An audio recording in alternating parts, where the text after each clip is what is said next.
Our second track today is Emotional Perspectives of Genetics, and I'm pleased to introduce our first session entitled Trauma-Informed Care in the Genetics Clinic.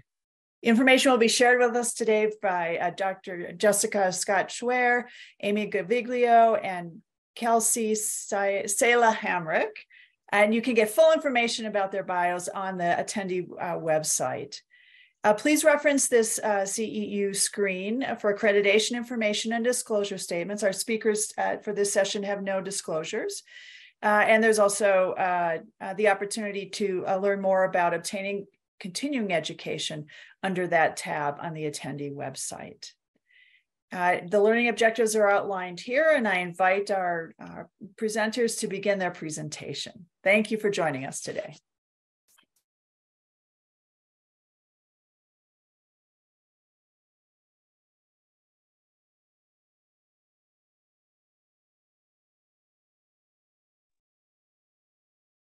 And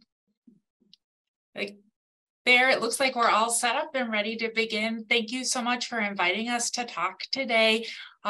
We are going to be talking about trauma-informed care in the genetics clinic. Like Kathy said, it'll be myself and two of my colleagues on this project. If you want to advance the next slide, Kelsey. One thing that I want to mention is Amy, Kelsey, and I have the opportunity to present, but we are presenting on the part of a group of individuals that have really worked on this project, and that's our genetic work group. And you can see the names of individuals that have helped us with this work over the last about year and a half that we've been working on it. And their contribution has been greatly appreciated and helped this work go forward. Thank you. So here are today's objectives. They were already shared on an earlier slide, but really starting to talk about how trauma, stress, and adversity impacts individuals, and particularly individuals with genetic conditions, and then how we can integrate skills within our genetics clinic to help support children and their families. I wanted to start our discussion today by talking about trauma and creating a definition that we can all be using for our discussion. This is the definition through the Substance Abuse and Mental Health Services Administration. It reads, trauma refers to experiences that cause intense physical and psychological stress reactions. It can refer to a single event, multiple events, or a set of circumstances that is experienced by an individual and perceived as physically and emotionally harmful or threatening, and that has lasting adverse effects on the individual's physical, social, emotional, or spiritual well-being. Next slide. I think what's pointed out with that definition is that trauma is complex. And it's not only one event itself, but it's the context of the event and the circumstances surrounding it that includes how frequent this event or experience might be, risk factors that an individual has, as well as protective factors an individual might have. Also, each individual is different, and how someone reacts to traumatic events and trauma is going to be experienced differently. Next slide. So, unfortunately, there are many types of trauma that can be experienced, ranging from acute and individualized trauma to more collective or societal traumas. I think there's been a lot of talk in the last few years since 2020, how we've gone through the collective trauma of COVID-19 and all that it's done to change our day-to-day lives. The slide here highlights different categories that we may be able to put types of trauma in and gives you some examples of those, like COVID-19. Another thing to point out about trauma is often it is intersectional and it's cumulative. This means people, particularly from underrepresented backgrounds, are often experiencing multiple compounding traumas. Next slide. This slide talks about how common traumatic events could be. This comes from the National the National Child Trauma Stress Initiative. And really what it points out is these events are common. Highlighted on this slide is that it mentions physical abuse and neglect can be about 9 in every 1,000 children. That physical fighting and bullying at school is 1/4 and 1/6 of individuals experience it respectively. There's estimates that post-traumatic stress disorder for injured and physically ill youth is at 19% and 12% respectively, and that more than half of Americans have been affected by some sort of disaster. So these traumatic events that are happening are common and are impacting individuals. Next slide. The next thing I wanted to talk about briefly was ACEs, or adverse childhood experiences. The ACEs study was one of the initial studies in the field of trauma and helped clearly point out the relationship between trauma and negative long-term physical and mental health outcomes. The infogram on your left shows the initial ACEs that were studied. They are grouped in abuse, neglect, and household dysfunction. The infograph on your right shows that individuals that were found to have more of these ACEs were more likely to have health conditions, health risk behaviors, and socioeconomic challenges. But when we look at ACEs, we know it's an incomplete snapshot of that complexity of trauma. ACEs is only a part of our understanding of how trauma influence health. As you even notice, ACEs are a limited number of trauma experiences. Also, they don't assess the frequency, severity, duration, developmental timing of these exposures or these events. So not all ACEs have equal impacts, and the details around those ACEs are really important. But the research was an important step forward in understanding trauma. Next slide.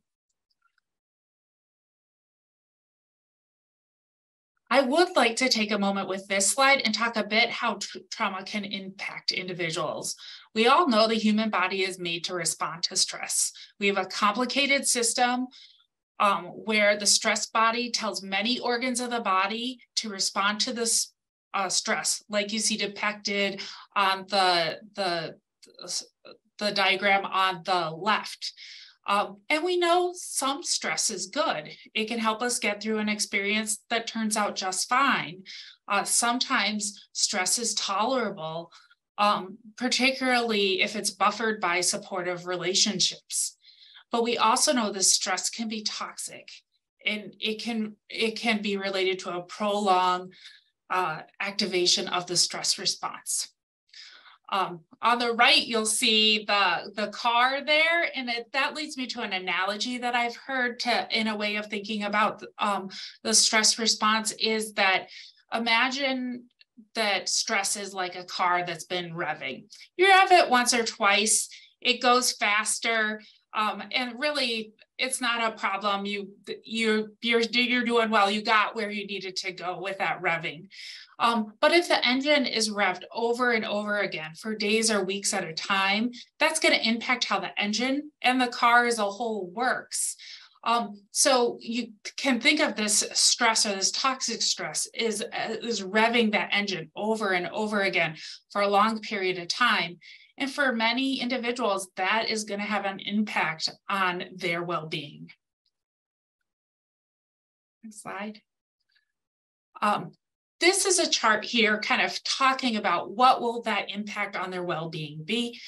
And you can see here that there are lots of potential effects from trauma exposure. It can lead to physical health concerns, emotional health concerns, behavioral issues, social issues, cognitive issues, functional difficulties. So it really can impact every aspect of an individual's life when they've had this trauma exposure. Next slide. This slide here, it brings the discussion to why we're talking about it with rare, usually genetic conditions. We know that in addition to the other potential types of trauma mentioned, there will be potential traumas that these individuals and families are experiencing because of their chronic illness, as well as having a rare genetic diagnosis can impact individuals. Here on this slide is a list of those potential traumas that this group may experience. As you can see, some of them are trying to navigate our complicated medical system, particularly around the diagnostic odyssey we all know our patients experience. It can also be due to either having difficulty with treatments or difficult treatments that they must do, or sometimes that there's not the availability of treatments once we have a diagnosis. Also, there are stresses related to each type of condition, and that these conditions are genetic and may be throughout the family. Next slide. I think the one thing I want to say as I wrap up my part is that there are things that we know that can make us hopeful about all this trauma that may be experienced by our families. We know that trauma doesn't always mean that someone will cause detrimental effects in the long run. We know that individuals can experience resilience, they can experience post-traumatic growth, and we know people can heal from trauma. The other thing we know is that in our clinics, we can do things to help mitigate trauma as best we can, and we can try to help our families heal from this trauma. So now I'm going to turn it over to Kelsey to talk a little bit more about doing that. Thanks, Jess. So yeah, the next kind of section, the section I'm going to talk about today is trauma-informed care and the role of genetics providers. And it's really important for us to kind of first start off with understanding what trauma is and how it can impact the patients we all serve. And then the next step, and something we talk a lot about in our work group, is what we can do as genetics professionals to care for and improve the outcomes of the people we work with. So to that end, we think a lot about trauma-informed care. And one of the nice ways to remember the core components of trauma-informed care is to think about the 5 R's. So we first realize the widespread impact of trauma and understand potential pathways for recovery. Jess talked a lot about that, as well as recognize the signs and symptoms of trauma in people using our services, their family, the staff we work with, and others involved in the healthcare system. And then once we kind of have at least a baseline understanding of realizing and recognizing, we can start thinking about how to respond, right? So how do we respond by fully integrating our knowledge of trauma into policies, procedures, and practices that we can practice on a daily basis? Another key principle of trauma-informed care is to resist re-traumatization. We know oftentimes or all the time patients who we see have a history that we are likely not aware of in the medical system, in their personal lives, and what can we do when they enter our care or meet us to resist that re-traumatization or kind of reminders of past scary experiences. And then finally, relationship is key. So thinking a lot about kind of building a trusting relationship as that foundation of trauma-informed care, recognizing again that we are oftentimes representatives of larger systems that can be stressful and hard to navigate. So another thing I like to think about when we think about implementing comprehensive trauma-informed care is these kind of core principles that are both in organizational and clinical practices. So we think about organizational-wide trauma-informed care and also kind of that day-to-day practice we all implement for ourselves.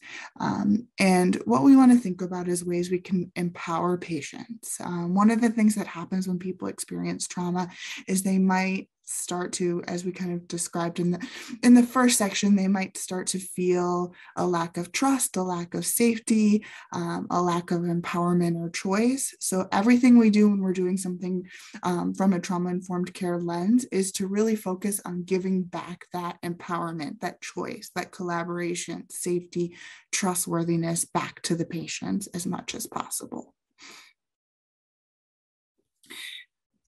In our work group, we've kind of talked a lot about these principles and what that means practically when you're thinking about a genetics provider. And we've come up with these 3 core areas that we kind of think of as the role of genetics providers in implementing trauma-informed care. And first is creating a trauma-informed healthcare environment, right? So improving an environment that reduces potentially traumatic events and reduces re-traumatization. The second is increasing access to trauma care and other behavioral health support services. So working with our patients to identify when they have a need and referring them or increasing access to care in other ways. And then the third is to improve the work that we're doing with them. And so this might mean kind of improving our clinical decision-making, the quality of care we provide, how we kind of conceptualize or think about what a family or patient is going through, and whether or not there are symptoms that might be related to trauma that we should attend to in our own practice. That was a lot, and then kind of that was the overarching goals of what we look to do. But then when we think about this in a little bit more depth, oftentimes implementing trauma-informed care can mean making very small changes that have really big impacts on the people we work with. And one of the things I like to talk about is this idea of trauma-informed care from start to finish. So when a person kind of enters a healthcare interaction, on the phone, scheduling an appointment, whatever that starting point is, all the way through a follow-up. Can we make things just slightly better, their experience slightly better at every step of the way? And here's some examples of different ways in which you might be able to, or you might already be implementing trauma-informed care. I'm going to go through a couple real quickly, and then Amy will dig into some more that are specific to newborn screening. But things to think about are things like the physical environment, right? So we know at times that healthcare environments can be maybe not the most welcoming place. So are there things we can do to make the environment more friendly? Can we think about things like, is there a bad news rooms or procedure rooms that might be traumatizing to family? Are there clearly available exits so people feel in control and know kind of how to navigate their environment? We also want to think about things like body language and active listening and kind of the language we're using. Here's some examples on this slide around things like using patient preferred language, making sure we're actively listening and paying attention, withholding judgment about things that people are sharing with us, as well as using our body language to make eye contact and kind of really connect and start building that trusting relationships with people we work with. Another way to think about this is using the acronym SAME, and this stands for safety, availability, mind in mind, and emotional container. And so this is a way when we're interacting with patients, with other staff, we can think about using our body language and our empathy to let people know that they're safe to share their feelings and experiences, making sure we're available. So both in practical and emotional availability, we have time in our appointments to talk and discuss the concerns someone might have. Keeping the mind in mind, or being aware of and acknowledging emotions of a patient and a caregiver, and being an emotional container, meaning holding space for people to express their concerns and feelings when they need to. It's also important to think about things like initial contact and scheduling and giving people as much flexibility as you can. I know this is often difficult in busy healthcare environments, but a couple things to think about.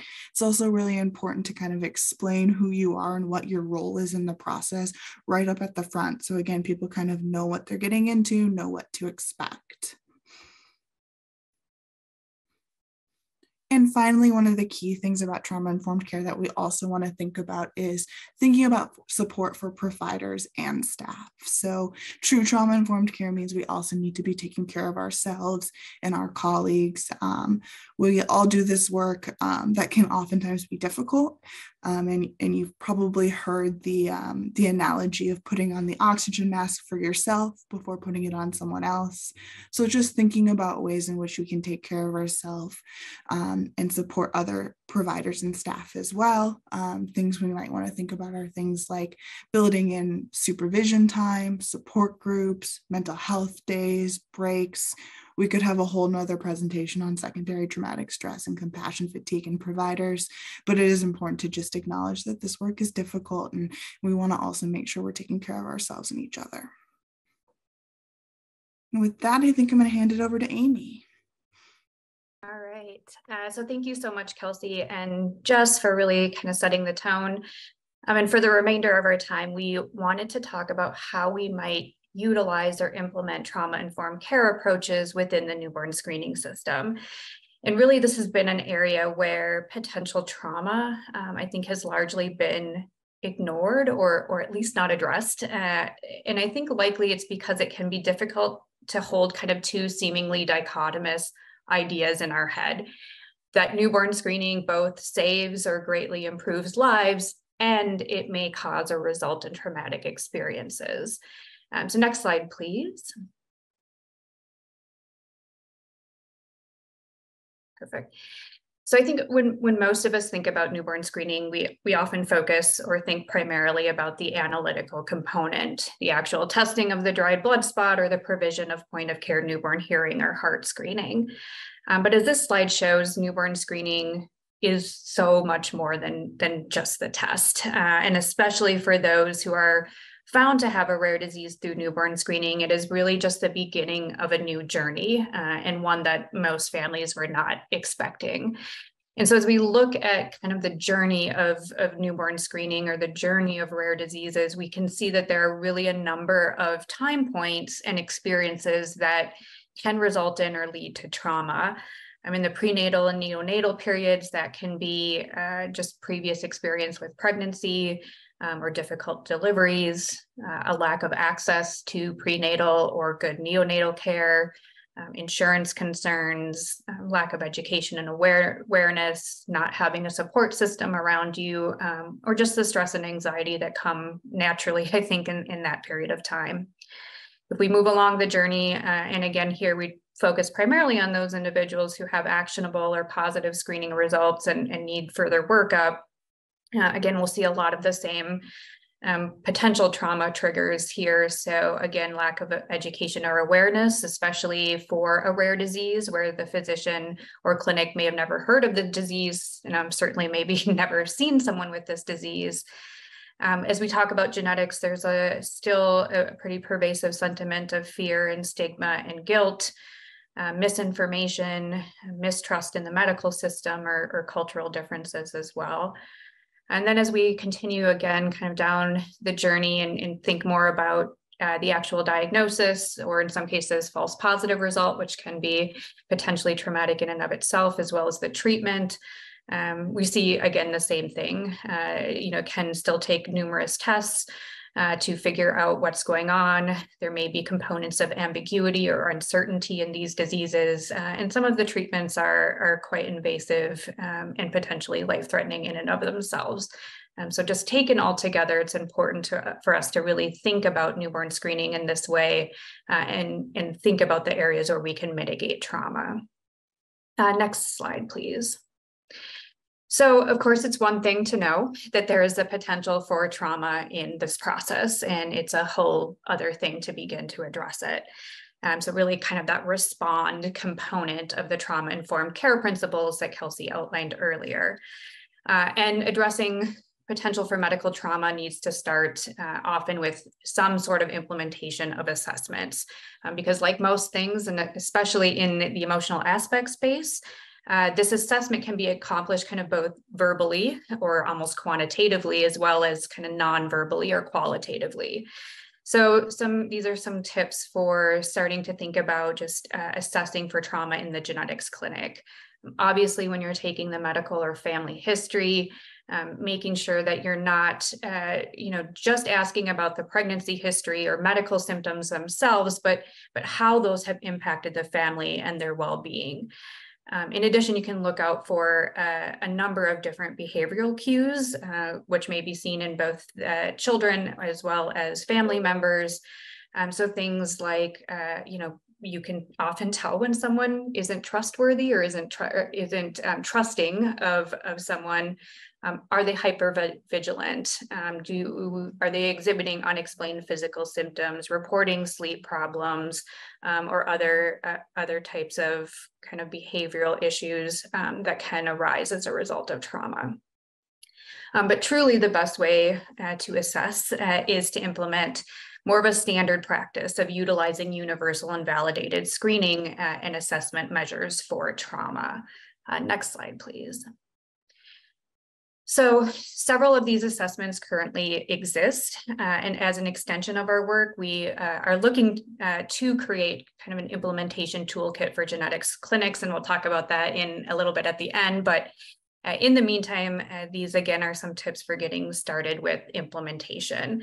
I mean, I'm going to kind of jump around this slide a bit, so I apologize, I should have ordered this better, but I actually want to start with the bottom and the second bullets, which is to really understand and define the why. Going into something like this, you really need to fully appreciate what it is you're specifically screening for. Just mentioned the idea of ACEs and adverse childhood events or trauma experiences versus are you assessing for trauma symptoms or other common behavioral health symptoms that may be a result or an extension of trauma. But also, what are you actually going to do when you get this information? What is your next step after assessment? It is, one, again, it's great to assess it, but you need to have a plan for what you're going to do after. Some other considerations for implementing these screening protocols is that this isn't a one and done situation. This isn't something you do once and you check it off and you're good to go. As many of us who have ever experienced grief or difficult scenarios know, it comes in waves and it comes and goes. And so it's something that you really need to use at every visit with every family, regardless of how well off or well put together or how kind of together a family may look. If you're working with children versus families, considering who you're going to be asking for this information, who you are going to be screening, and there would be different models based on kind of who you'll be asking for in terms of reporting of symptoms or events.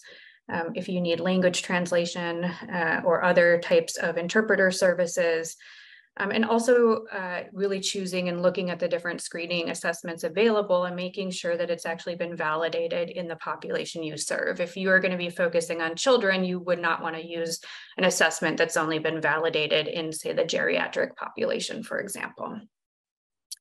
So let's go to the next slide. So the previous slide focused, I think, more on kind of an overarching approach in terms of how you start to think about this and start to think about the assessments that you might want to take in terms of kind of integration of this work into existing clinical practices on a more general level. But here we provide some individual level interventions that may be employed during a single visit. First and foremost, and this is certainly something we as genetic counselors learn very, very early on, is how important it is to really relationship build right away and understand what the expectations are of the family who's coming into the visit, and to establish the fact that you moving forward will now be a team and building that kind of trustworthy relationship. If you sense that there is a lot of anxiety, if there are, triggers or trauma responses, even just asking to just like some deep breathing, some relaxation exercises can help kind of temper some of the effects that, again, Jess kind of mentioned in the beginning in terms of those physiological responses. Teaching the parent and child how to do some of those exercises as well at home, making sure that they are understanding how to kind of co-regulate or self-regulate within their home environment as well, and making sure that you have any other resources, toys or books on skills, maybe particularly for children. And there are some really great ones out there now, ready and available for your families as well, should you need to really address this within a clinic visit. Next slide.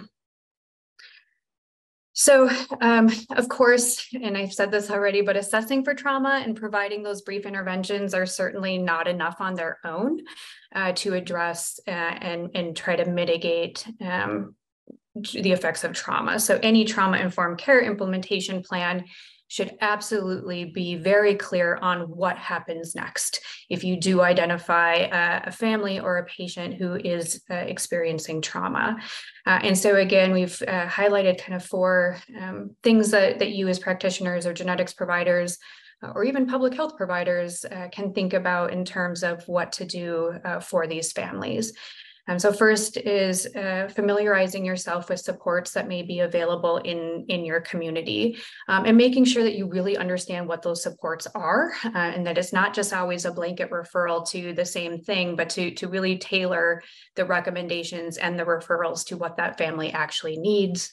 Of course, and this is true truly of any type of referral, but any cultural considerations that need to be made around this work, and in consideration of barriers to access, how far away are referrals, is there telehealth available, making sure that just because a support might be available in your community doesn't mean that it's necessarily accessible in your community. So making sure you have a plan for how families can actually access any referrals that you make. Paying special attention to integration with behavioral health providers who actually have training in evidence-based trauma-informed services for children. This is a specific type of work. And so again, highlighting and looking for those providers who have experience in things like trauma-informed cognitive behavioral therapy or attachment regulation and competency framework. Certainly, there are other evidence-based trauma-informed services that many of us probably are using already and maybe haven't thought about this in this context, but home visiting, family therapy, wraparound services, peer-to-peer training, all of those can be looked at and highlighted in a lens of trauma-informed care as well. And then, of course, considering other needs that the family might need to help reduce their stress, their anxiety, or their trauma responses. This can be things like support groups, very, very helpful, especially in the rare disease space where families can feel quite isolated and alone, especially if they're the only family with that condition in kind of the nearest geographical region. Do they need extra case management, housing, economic supports, nutrition support as well? So again, just really looking at the holistic impacts on the family. Next slide, please. So before we end today, we really wanted to kind of leave you again with the why. Why is this so important? Both within the general genetics clinic, but also within newborn screening. In the interest of time, I'm not going to read through these quotes, but I'm going to highlight a few things in terms of these are actual quotes from parents who received newborn screening results, and they're fairly disappointing and terrifying. So the first is, if you go up to the upper left-hand corner, you see the word Google. That's often told, families are either told not to Google it or to Google it instead of just being provided good resources to go to. The one in upper right hand talks about how isolated they felt because they were in the middle of nowhere and didn't have anyone to talk to about this disease. Also thinking about your word choice in the upper left or lower left-hand corner, and we see some poor word choice in terms of what was used to describe the potential effects of PKU. And then also just talking about how important it is to have both written and verbal communication when you're giving high anxiety news. Next slide, please. From the provider perspective, this is also really important because most providers, and especially public health or primary care providers, don't necessarily deliver bad news or high anxiety news on a daily basis. So making sure that these individuals are also trained and are being given the education on how to provide this information and how to provide trauma-informed care. And so to close out, we just wanted to share a video created by one of our work group members whose child was identified through newborn screening. Our rare disease story began with a very unexpected phone call. Being told over the phone that your child has a disease that could ultimately take their life and rob them of all abilities, just as flippantly as you're being told that they could have the flu, is something that continues to haunt me to this day. There was no invitation to come into the office. There was no preface that this was a sensitive and timely conversation, and there was no offer of resources or places to turn. Most importantly, there was no compassion and no hope presented to our family. That first conversation set the tone for the rest of our journey as a rare disease family. It caused us to be tentative and aloof with new medical professionals until they've proven themselves otherwise. And while we've experienced countless traumatic instances on our journey, we always go back to that first day, diagnosis day. We remember the empty delivery and feeling so uncared for and dismissed. We remember being confused, having nowhere to turn and nowhere to ask questions. Right. So thank you. I know we're at time, and we're very happy to ask questions. I think our next slide Rare disease story. I think our next slide has a link to our upcoming research opportunity, which we definitely encourage you to participate in, and there'll be a few links put in the chat box. So thank you, and I'm happy to turn it back over to Kathy. Thank you, ladies, very much. Not only very thought-provoking, but you've provided a lot of practical information and things to think about and to ponder as we each intercede with these individuals and their families. So a number of questions, so let me go ahead and start. So first was a comment and then a question. Thank you for bringing the trauma discussion into the genetics realm. I hear from many families the trauma of D-Day, interestingly, right, as the video that you shared, and this can be considerable. Are there any of the resources that you've shared or others that might make this initial D-Day a less traumatic experience for individuals on a general level, or maybe point to some specific resources? Yeah, I can take a first stab, and then Kelsey and Jess, certainly. So it's certainly something we're trying to work on. And so one of the links will be a link to our trauma-informed care training that we put together, which is CMV provided. We also put together a work group that really helps clinics assess where they're at. And I think that's a good first place, is to actually assess whether you're equipped to provide this information in a trauma-informed way. Of course, I'm going to advocate for the role of genetic counselors because I am one, but I think that's also, a great way to integrate genetic counseling and have that time at the point of diagnosis. And families that we've talked to have also used the term evidence-based hope, which I love as a term. And so how do you provide this evidence-based hope when you're providing a diagnosis, especially in newborn screening, because there is hope. There's a reason we're doing this. So that's off the top of my head, some few ideas, but Kelsey and Chess. Yeah, I think one of the things to remember too is there are little things you can do where you are all already the experts that can make kind of this first experience a lot easier. So you heard from kind of some of the different information we shared just around like going to Google. So even if there's a resource on the diagnosis, what it means, what it doesn't mean, that's written kind of in language that a family can understand, I think having those things and having some space just to talk is a great first step. if you're not already doing that. And then next steps are around, okay, do we want to do additional screenings or referrals? All of that is great. But I think the other thing to remember with this is you likely already have a lot of these skills and knowledge yourself, just to kind of think about holding space for families during a diagnosis session or D-Day. Jess? Yeah, and I'll just dovetail onto that. I think what Kelsey said is really trying to be able to provide information for the family, what you're sharing in clinic, but also sharing resources that they can look at afterwards. And then also, I think checking in with how they're doing and, letting them know that what they're experiencing is hard, or, how they're feeling, how they're approaching it. Like, that's okay that they're feeling that way, and kind of checking in with them about that. Excellent. Thank you very much.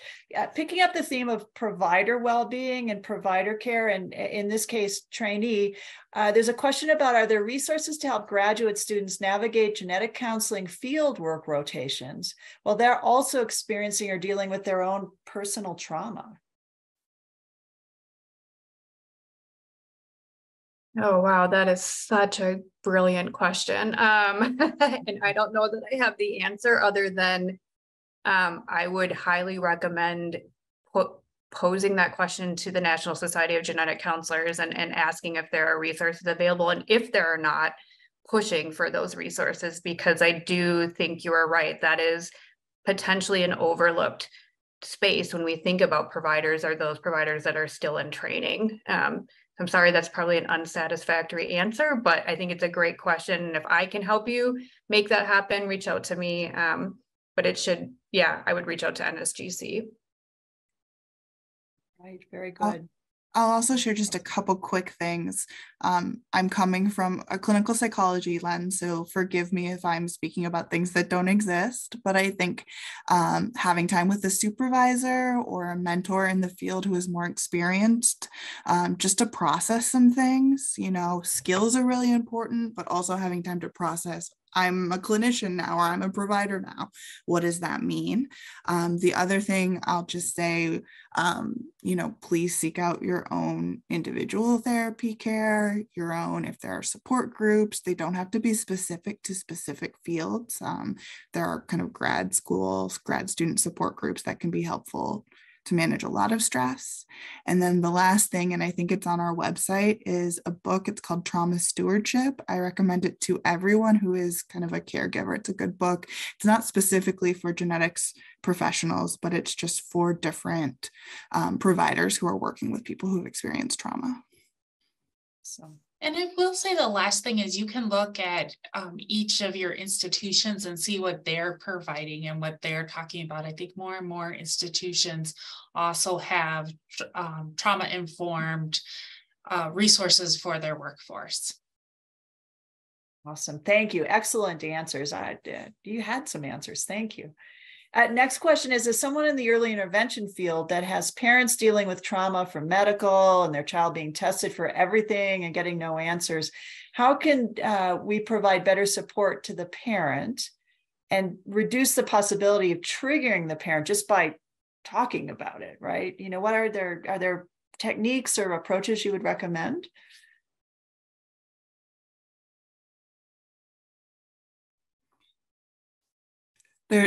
It's so difficult. I have so much compassion for parents. They have a really hard job and they do a really good job at it.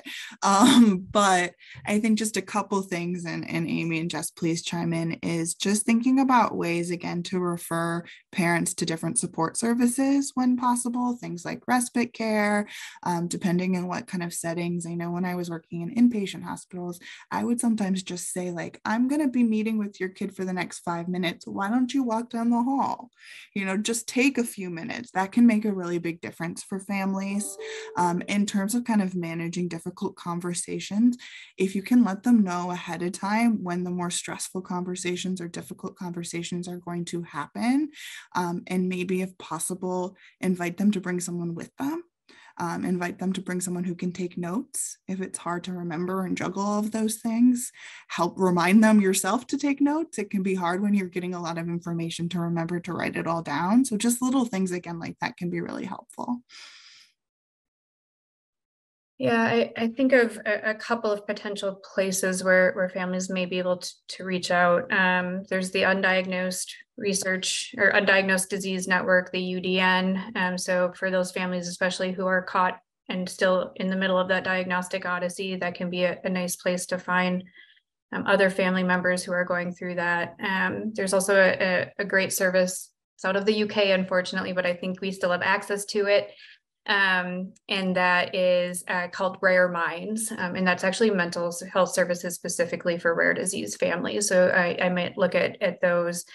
But I think also just, it's okay also to not want to tell your story, to not be ready to tell your story. I think so often in the rare disease and genetic space, we try to, have families tell their stories and we want to leverage the stories and make change. And sometimes I think families can feel like they have to, and that is re-traumatizing for many. And so I would say, if you're not, it's okay to not be there. It's okay to not want to share your story yet. It's okay to take the time and space for yourself. So I would just encourage you not to have that feeling of pressure that sometimes I think we end up putting on families to share their story without thinking about how re-traumatizing and hard that probably is over and over and over. Well, I see we're at time, and I want to thank the participants and the attendees for sending some really great questions. Amy, Jess, Kelsey, amazing work. Keep it up. We're so glad you've shared your resources with us, and we'll continue to spread the word about this very important area. Thank you very much. Thank you so much. Thank you. And we're hoping to be in touch, so please reach out if you have questions to any of us. We're really excited about this work and want to collaborate as much as we can. So please definitely don't hesitate to reach out. Awesome. Thank you very much. For more information, visit mountainstatesgenetics.org/contact. This activity was brought to you by Mountain States Regional Genetics Network. Please enter this code in the evaluation survey in order to claim Genetic Counseling CEU GS23-04